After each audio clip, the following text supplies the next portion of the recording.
November 3, 1944. Dawn in Metz, France. Private First Class Michael Donovan, 22 years old and 6 months into combat, crouches in the rubble of a ruined bakery with his M1903 Springfield. He's already credited with 14 kills, a top graduate of Fort Benning's sniper class.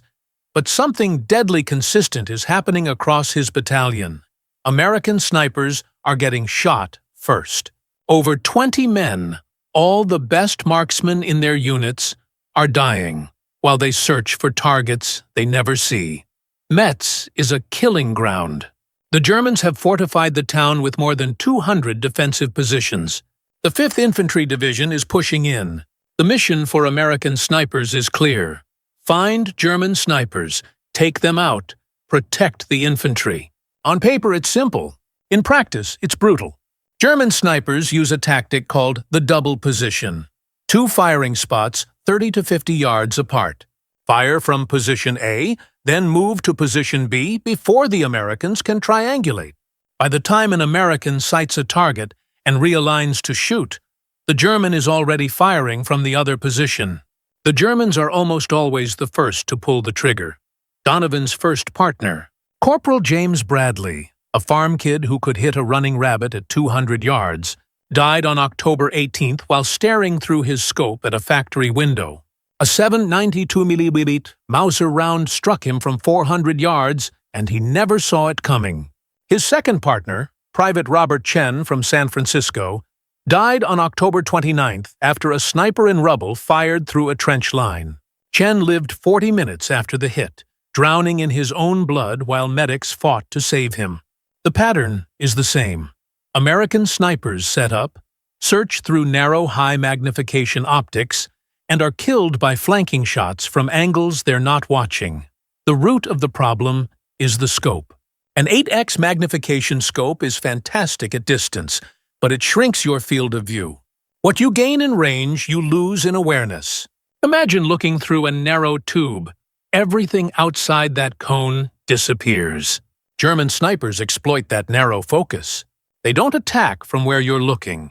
They attack from the flanks and rear, from angles your scope hides. Command issues the usual orders: stay mobile, change positions, maintain concealment. But those rules don't fix the basic mismatch. By the time you find a target, the enemy has already been watching you for minutes. Donovan refused to accept those losses as inevitable. He spent 3 nights thinking about a single question. How do you see threats you are not looking at? The answer came from a shaving kit. A 4x6-inch mirror from his kit. A roll of electrical tape. A knife. It was audacious, unauthorized, illegal by regulation, but it was desperate and practical. He mounted the mirror on the left side of his scope at a 45-degree angle so that, while keeping his eye on the scope, he could see the mirror in his peripheral vision. The mirror showed the street behind him and the flanking arcs without forcing him to move his head or reveal his position. The modification was crude. He padded the mirror frame with tape so it wouldn't rattle under recoil, wrapped the scope tube to grip the mounting, and tested the alignment until the mirror sat steady and visible while his eye remained on the scope.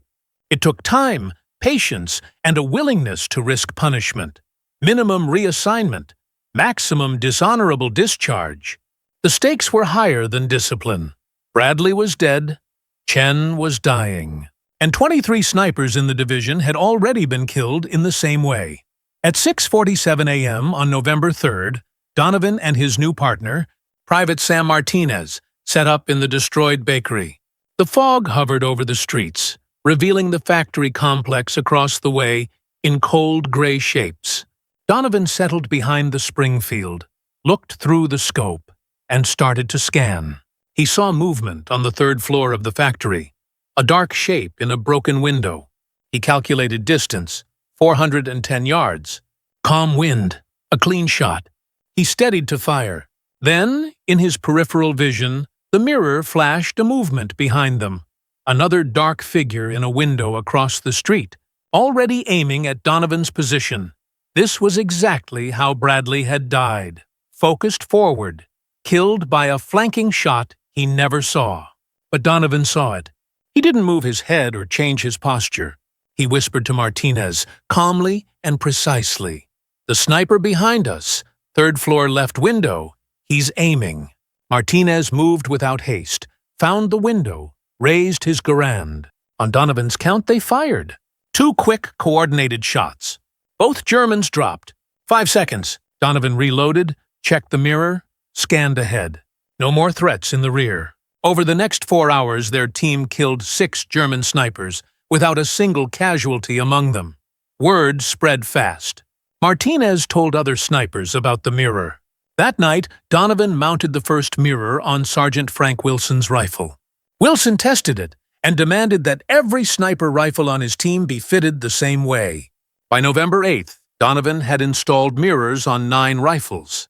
Men began improvising mirrors from broken glass, polished metal, even chrome from wrecked vehicles. The precise materials didn't matter. Reflections did. The tactical effect was immediate and measurable. In October, American snipers in Metz lost 2 men for every German killed. By mid-November, the ratio had flipped. Roughly 4 German snipers killed for every American lost. A small, improvised peripheral device had turned the engagement dynamic. On November 10th, Captain Robert Hayes, the battalion sniper platoon commander, inspected the rifles and saw the mirrors. Instead of punishing the men for an unauthorized modification, he made it an order. Every sniper rifle in the battalion would have a mirror by morning, and he would handle the paperwork.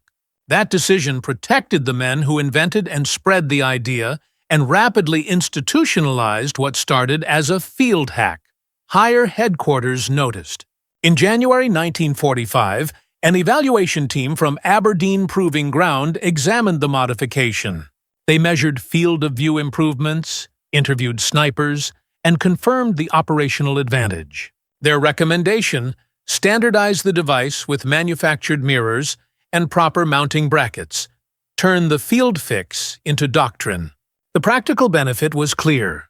The story of who first taped a mirror to a Springfield was less clear. Bureaucracy smoothed and repackaged the innovation. Official histories would later credit improved optics and tactics instead of one enlisted man's risky improvisation. Donovan never sought credit.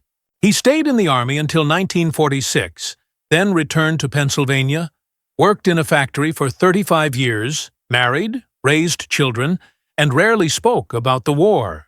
Martinez moved back to Texas, became a police officer in Houston, and kept a photograph of Donovan's rifle with the mirror on his desk for decades. Sergeant Wilson became a hunting guide in Montana. A military historian years later found maintenance logs and interviewed veterans. The scholar traced the mirror modification back to Donovan, interviewed Martinez and Wilson, and published a short article in 1989.